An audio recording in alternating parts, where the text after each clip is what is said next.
Hi learners, let's discuss about CLR parsing in detail in this session. The CLR parsing is yet another parsing technique which will take a grammar as input, try to construct a parsing table, and finally try to check whether the given word is accepted or not by using CLR parsing. Come, let's move on to see how the CLR parsing table gets constructed, which will finally lead to a CLR parsing. Before getting into the concept, let's have a clear understanding of what makes us to move into CLR parsing when simple LR parser exists. So we know well that simple SLR stands for simple LR parser, where CLR stands for canonical LR parser.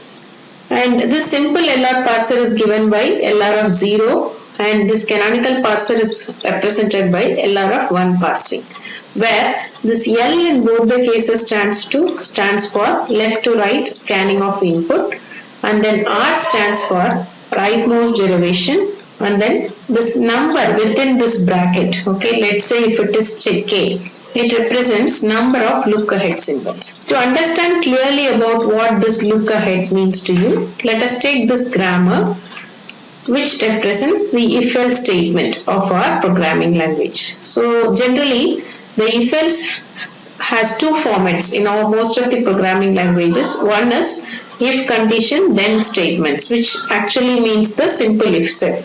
The second goes like this: if condition then statement, else statement. Finally, the statement could be anything. Let me end up with a simple terminal A, but inside your if, both in true part as well as false part, you can have any set of statements that could be embedded. So this is a generalized statement to represent the conditional statements of any programming language. Now that assume you have in your input stream something of this kind. Okay, so if your parser has seen this particular part, in simple LR parsing, there is a provision for this particular set of statements to get reduced to yes, because it actually gets mapped onto ICTS, right? So if condition followed by then the statement is there, so automatically this will get reduced to yes. So formally, what do we left out with? Yes, and then E, and then another S. Okay, but actually there is no such pattern that is available with the general grammar which represents your conditional statement. So what is the mistake here? So if that happens to be an else followed by this right curly brace, we should go for shifting this onto the stack rather than reduction. Okay, but how do the machine knows that? Okay, that's where we end up with the problem in a simple LR parsing, where we don't have any look ahead symbols. The look ahead just represent the next symbol that is coming on the input, the next immediate symbol. So if there is a provision for the system to understand what is coming next on your input stream when you are in a particular position, when the input pointer points to this, when there is a provision to understand what is coming next, based on that you can decide whether to shift or to reduce. In this case, it will be like when else is coming on the input, you can go for shift rather than reduce, which will automatically reduce the problems that is happening out of this. In top-down parsing, this is handled by the way of left factoring. So what is left factoring? You can see in my earlier video. When there exists a common prefix, you can first take it out and then you can move on for executing the remaining part. Okay, so the same problem when it happens on the implementation of bottom-up parser, we go for canonical methodology, wherein the number of look ahead symbol matters. So LR of 1 represents the fact that one look ahead symbol is what is going to be seen on the input. CLR parsing, as usual, like simple LR parsing, takes these steps. First we have to construct augmented grammar, then apply closure and go to compute canonical collection of LR of 1 item. In SLR it will be LR of 0, here it is LR of 1. Then you construct CLR parsing table. Finally, perform CLR parsing to check whether the word has been accepted or rejected. So the procedure remains same except the fact that at every item we need to identify the look ahead symbols. Coming to the construction of augmented grammar, it goes pretty simple.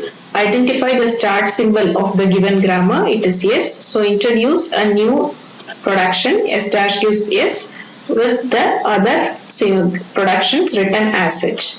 So L gives L comma S, L gives S. That's all is the augmented grammar. Moving on. So having the augmented grammar, now the concept is to identify first and follow before proceeding to the second step. So let me write what is first of S.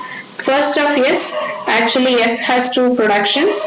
S gives within bracket L, S gives A. So both the productions start with the terminal symbol, so that will be included as part of first of S. So coming to first of L, actually L also has two productions. One is L comma S and L gives S. The proper procedure is to eliminate the left recursion and then moving on. But for this sake, we'll start with this. So it starts with L and this starts with S. So first of L, it will be equal to first of S, which will be equal to left bracket comma A. Coming to follow of S, since it is a start symbol, will include dollar. Then on the right hand side, you check where and all S appears. It appears in two statements, here and here, after which you have only epsilon. So we need to include follow of L. So since S is not followed by any symbol, we have to go back, look at its left hand side, we have to add its follow. So follow of L will be equal to, L appears in two places. One is here, another one is L comma S.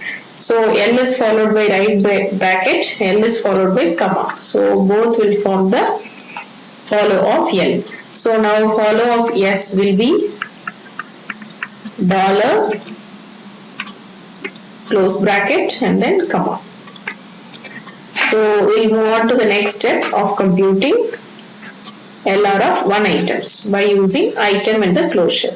Now the item takes this configuration. So it will be a production with dot on some position followed by the look ahead symbols. So what's a look ahead symbol? Those are the set of symbols that you are expecting after completing this derivation. So dot is followed by S. When I complete this derivation, what is expected after this is what is represented by the look ahead symbol. So we know S is the start symbol.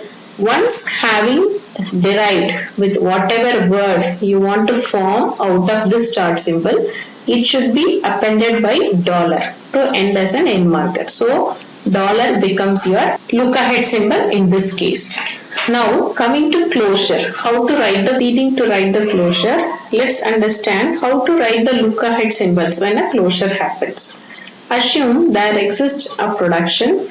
A gives alpha dot S beta comma some gamma. Okay, so what does it mean? Dot is followed by a non-terminal and gamma is the set of look ahead symbols that are there in the production itself. Now S has an alternate. Let's say S gives C. Okay. Now how to write the closure? When you are writing the closure of S, so you will be including S gives dot C. Okay. Comma, what is the look ahead? So what is the look ahead? So once you complete deriving this S, what is expected? It is beta. So if beta is a terminal, straight away you can include, or if it is a non-terminal, you have to include it first. So first of beta. Okay. Suppose if this goes empty, okay, if beta is not there, if this goes empty, what to include? You have to include gamma. Okay, whatever, because whatever is following after A, that will be followed after this. So that is the meaning of that. So in short term, if you have a production alpha S dot S comma gamma and S gives C, so what will you do? S gives dot C you will add, and here we don't have any second symbol after this. Okay, so there is no look ahead. So what to do? You have to just include gamma, and this gamma should be added if the first of beta contains epsilon also. Okay, so what to do? You have to just go and check the second symbol after the dot. So include its first If it contains epsilon, include this look ahead symbols also. So that is the concept. So let us better understand by doing it.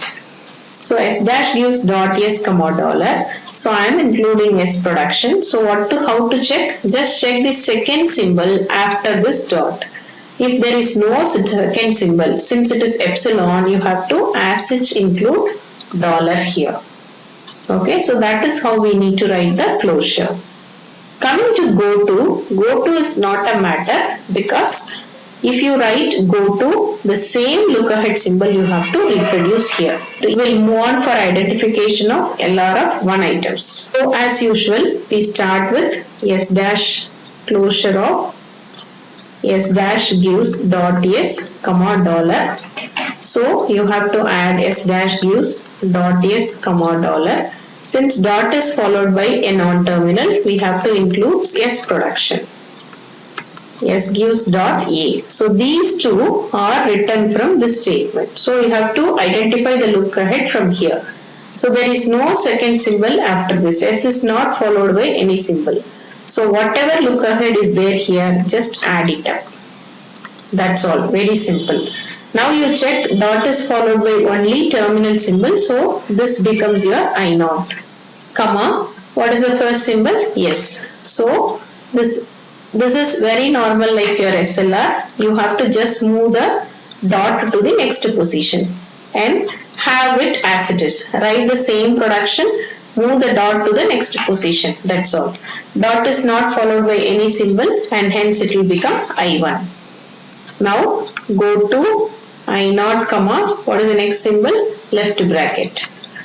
Okay, so write that item as it is, left bracket L comma dollar, move the dot to the second position. Okay, so here dot is there, move it to the next position, it will come like this. Left bracket dot L close bracket comma dollar. Now dot is followed by a non-terminal, so you have to add L's production. So L's production is L comma S, L gives yes. So you have to place dot in the first position. Now these two statements are written from these statements. So you have to take the look ahead. Now you see after dot you have close bracket on as the second symbol. So when you have a symbol, when it is a terminal, just add as it is because the first of terminal symbol is itself. Okay. I hope this is clear. What to do? Dot. The second position you have to check it is close bracket. What does it mean? After deriving L, you are expecting a close bracket. Okay. Now you look at these two statements. Here dot is followed by L. Already we have added. But even if you have added, you have to check. Okay. So L gives L comma S and L gives S is what will get added with the dot on the left side. These two got added from this statement. So its look ahead has to be written from there. So what is its look ahead? Just check what is the symbol. Second to the second position it is comma. So you will have comma. So combining these four, what is this item you will get? L gives dot L comma S. The look aheads being right bracket or comma. L gives dot S, the look ahead being right bracket or comma. Okay. Now from this statement, if I write S production. So what is the S production I will write? S gives dot within bracket L. S gives dot A. These two initially will be trying to write from this alternate. So we don't have any second symbol, so I'll be including close bracket. Okay, and from here also we will be writing the same statement again. So I'll be including comma. So two symbols are possible. One is close bracket, another one is comma. Okay, I'll consolidate this and write in the next slide. So it will go like this. Go to of I naught comma left bracket. Okay, it is then go to of I naught comma. What is the next symbol we do have here? A. Okay. So when you move A to the next position, you will have S gives A dot comma dollar, which will be identified as the next state, which is I3. Fine. Now you go to I1. No transitions are possible because dot is not followed by any symbol. So only we have to start from here. Okay. Now go to I2, comma, what is the first symbol? Dot is followed by L. So when you complete deriving L, so you just check where and all you have L after this dot. So we have in two positions, L gives left bracket L dot bracket comma dollar. This I have derived from this production. So I am moving this dot to the next position. So it will become like this, the same look ahead I added. Then again when I see there is one more option here. So L gives L dot comma yes comma what is the look ahead close bracket comma. Okay, in both the cases dot is followed by a terminal symbol, so you can mark it to be I4. Okay, so I hope till this is clear. Then go to I2, comma. So what is the next symbol? You have yes. So move S to the next position. So it will become L gives S dot. Just write the look ahead as such. So this is again new item. So it will be like I5. Okay. Then we have two more options here. S gives left bracket is there and A is also there. When I apply go to from I2 on left bracket. Okay, just move this to the next position. So we'll have S gives left bracket dot L comma close bracket or comma. Okay, so now dot is followed by L and hence we have to add L's product. Since you have the second symbol over here. Okay, so what is expected after this is close bracket. We have to add that. Okay, because these two are derived only from here and this look ahead should be added only if you have epsilon in this position. Right, but now if you see this again dot is followed by L, so you have the second symbol comma from here and hence automatically this comma will get added. Okay, now since dot is followed by S, you have to add S production. So dot within bracket L, S gives dot E. So the look aheads being, since there is no symbol, you have to add these two as such. These two are written from this statement. So now both are not equal because the look aheads are different. So we have to give a new name. The last number we have given is I5. Now it will become I6. So I2 we have one more symbol left out. I go to of I2 comma and A. Okay, so it will give S gives A dot comma close bracket or comma. So if you see here, this is different. I3 is different because it has dollar as the look ahead. Here close bracket or comma is the look ahead. So you can name it like I7. So with that, I2's transitions are over. Just go and check whether I3's transition are there. No. Okay, so because it doesn't have any symbol after this dot. Now going to I4, we need to write two transitions, one on close bracket, another one on comma. From this I4, so go to of I4 comma, the first symbol is close bracket. So move this dot to the next position. It will be like S gives within bracket L dot comma dollar. And hence this will be named as I7 and this will be I8 now. And go to of I4 comma, the next thing is comma. Okay, so it is L gives L comma dot S comma close bracket or comma. What I did, I am just moving this dot to the next position, adding the look aheads as such. Now S is followed by dot is followed by S, so we have to add S production. Okay, these two got added from here. And hence you have to add the same look ahead. Why am I adding? Because there is no second symbol after this. So whatever is existing we have to add. Okay. Just this is not again equivalent to any of the productions. And hence you have to give a new number called, and I4 is over now. look into I5. I5 dot appears on the last symbol, so no more transitions anywhere. Coming to I6, yes, there are a lot of transitions. First comes L, okay. So go to of I6 comma L. So when you do that, dot goes to the next position. So you will have S gives left bracket L dot comma. What is the look ahead here? It is close bracket comma comma. Okay, here dot is followed by a terminal symbol and hence you don't need to bother about it. So it will become I10. Okay, then go to of I6 comma. What is the next symbol you have to take? It is L.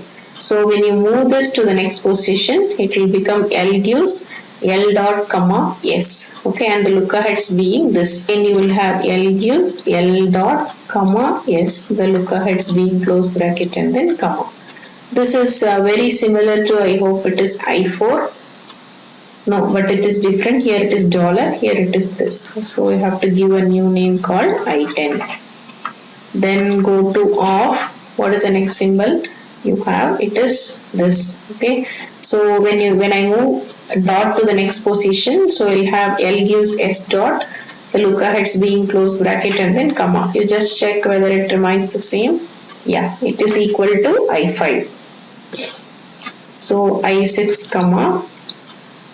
Yes, so you will get L gives S dot comma close bracket or comma, which is equal to I5. And then you have I6 comma. You have two more symbols here. Dot is followed by left bracket, dot is followed by A. So left bracket. So first we'll write A, which is short. S gives A dot comma left close bracket comma comma. So which is equivalent to I7. You can see here. So this is I7. So finally when we write, go to of I6 comma left bracket, it will be like S gives left bracket dot L comma close bracket or comma. Okay, you can see here when I move this dot to the next place, this is the look aheads. Okay, now dot is followed by a non-terminal, so I'll be including else production L comma S. L gives dot S. Okay, so what is the look ahead? There is a second symbol over here, so it will be left right bracket, and then since it is a recursive grammar, you can write again the comma as the look ahead. So these two are derived from this statement. Now S gives dot L, S gives dot A you have to add from this statement. So the look aheads being the same. Okay, which is equivalent to I6.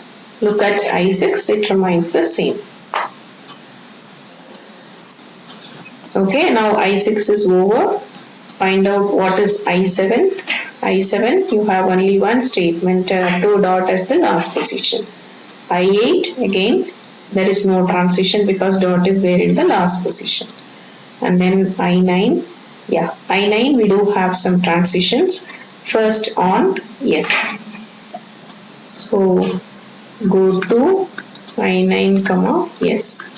So L gives L comma S dot. The look aheads being close bracket and then comma.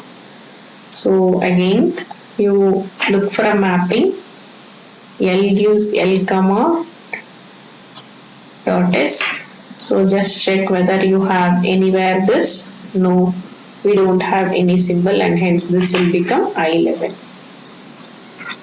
Okay, and then go to of I9 comma. What is the next symbol you have? It is left bracket. So we very well know that when you apply this dot comes to the next position. So we have to include else production, then S production. So we shall again take you to. So it is S gives within bracket dot L comma close bracket or comma. Else production we have to include, which is L comma S comma close bracket or this L gives dot A comma the same look aheads. These two we have written from here, and finally S production also will write S gives dot A with the same looker heads. So when you write like this is again the same I6. So go to op I9 comma A. So you can check what is in I9. So move dot to the next position. So you will have S gives A dot, close bracket, comma. Okay, which is same as that of your I7. Fine. So this is I7. So I9 we completed. Then check for I10. I10, yeah, we have two transitions actually. One on dot. So S gives, go to op I10 comma close bracket. S gives, yeah, comma. What is the look ahead here? It is this. Just check whether you have any production of this kind.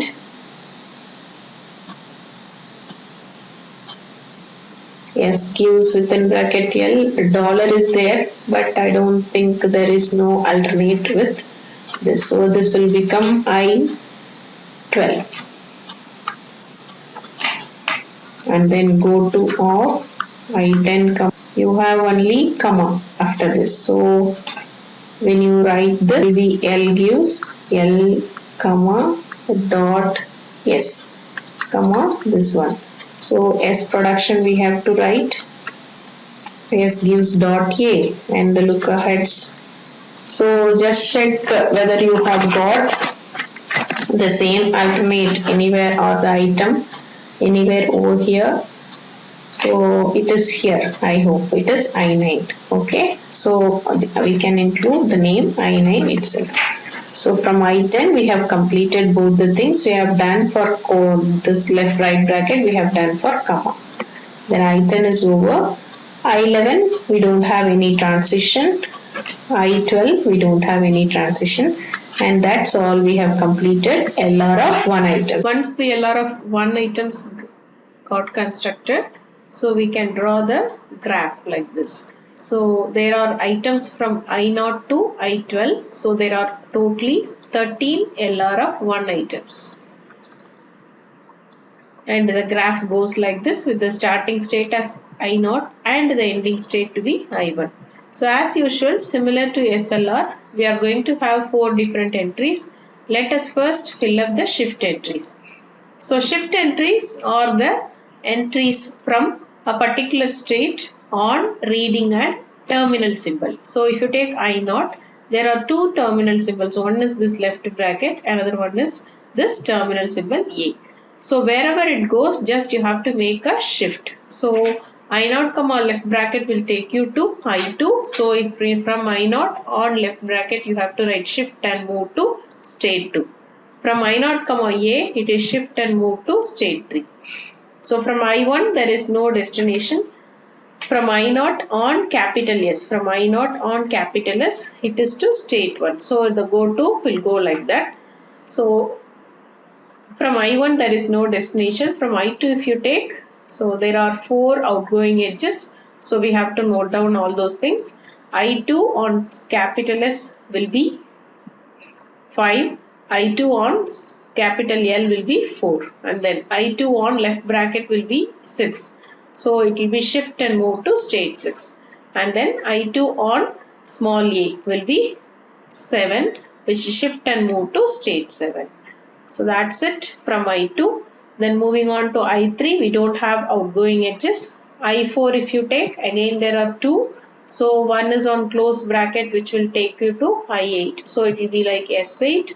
And then another one on comma which will take you to shift and move to state 9. So this is comma and this is close bracket.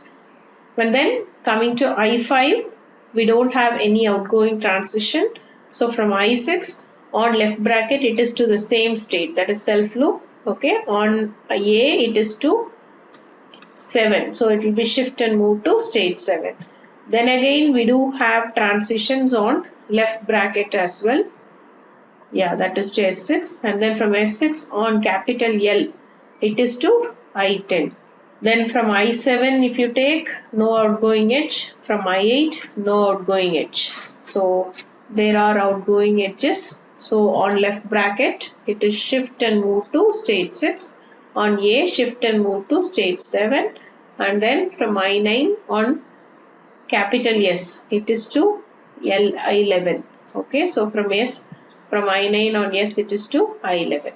So from I10 we don't have any outgoing transitions.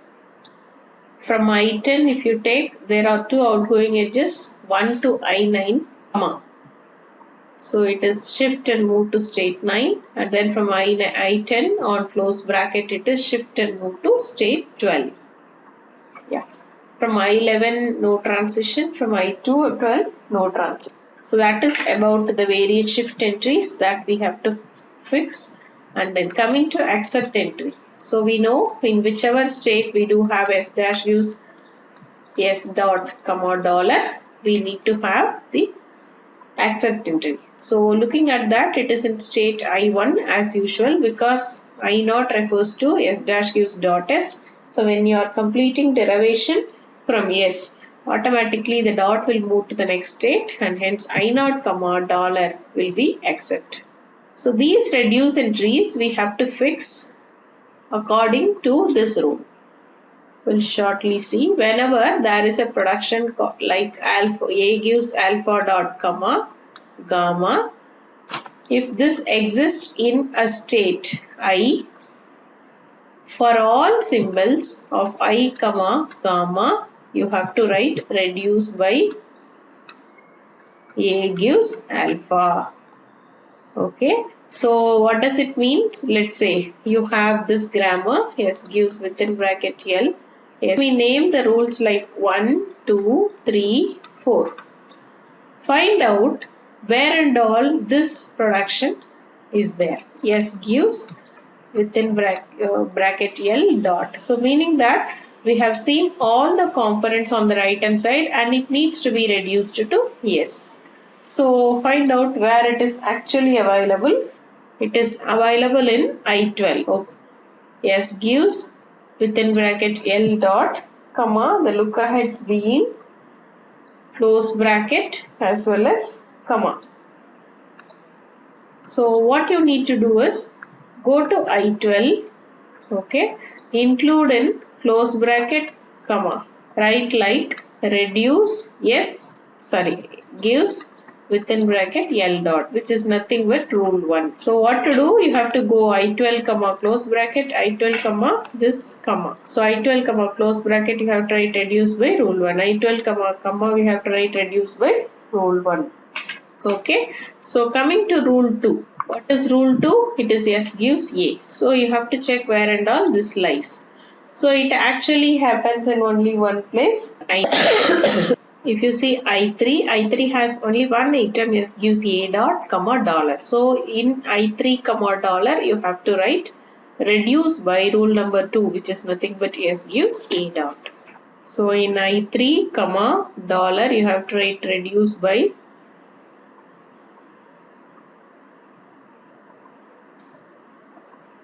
rule 2.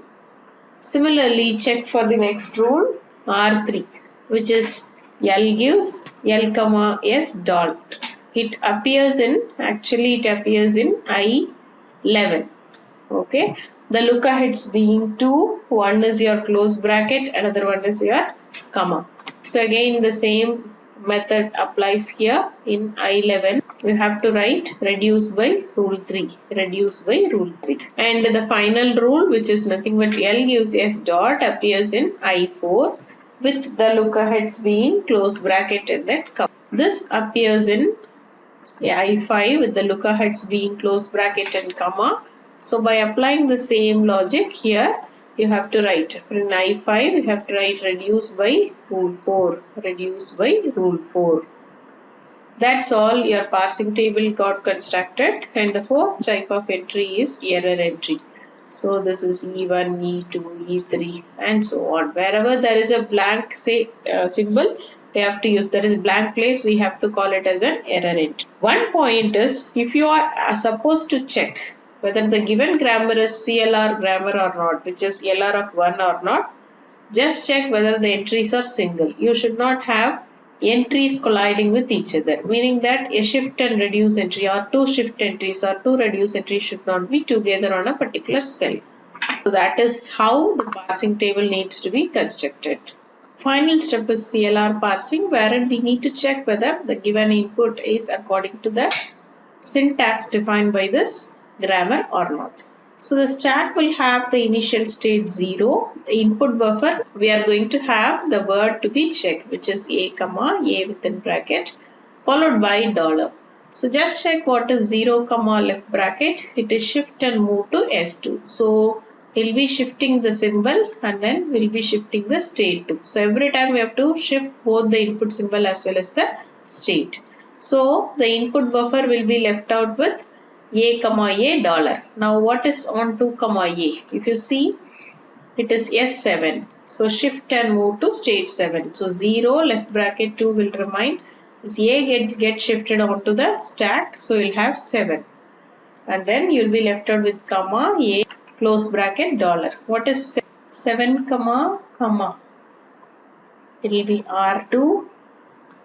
So what is R2? It is S gives A. So since the right hand side has only one symbol, you have to pop out two entries. So these two will go 0 left bracket 2. This left hand side S will get pushed. And what is 2 comma S? 2 comma S is nothing but 5. So the input buffer remain unchanged. So 5 comma comma. It is reduced by rule 4. What is rule 4? L gives capital S. Again only one symbol, so pop out two items, 0 left bracket 2 will remain. Push in the leftmost non-terminal. What is 2 comma L? It is nothing but 4. So you'll have this on the top of the stack. What is 4 comma comma? It is shift and move to state 9. So we'll have L4 and then comma will get pushed onto the stack with 9. And then what is 9 comma A? 9 comma A is S7. So S7 means you have to shift. So 0 left bracket 2 L 4 comma 9 and then A will be pushed and then followed by the state 7. So you'll have close bracket dollar on the input buffer. So 7 comma close bracket will be reduced by rule 2 again, which is S gives A. So pop out two items, then push in the next. What is 9 comma S? It is 11. Okay, so we'll have close bracket dollar onto the stack. 11 comma dollar. If you check, it is reduced by rule 3. Rule 3 is L gives L comma S. So 3 symbols are on the right hand side of the production. So 1, 2, 3, 4, 5 and 6. So we have to pop out. So we'll have 0 left bracket 2. The leftmost symbol you have to pop out, which is L. What is 2 comma L? 2 comma L is going to be 4. So you'll have dollar comma close bracket, which is S8. S8. So we'll have 0 left bracket 2 L4. Push in the close bracket onto the stack along with the state, which is 8 dollar. What is 8 comma dollar? 8 comma dollar is reduced by rule 3, which is reduced by rule 1, which is S gives within bracket L. So 3 symbols are there, so you have to pop out all the things. 0 S, and what is 0 comma S? Which is 1. What is $1? It is accept. That's all. Here you don't need to bother about which follow has to be computed and so many other parameters. So only thing is to maintain the look ahead symbols. That's it.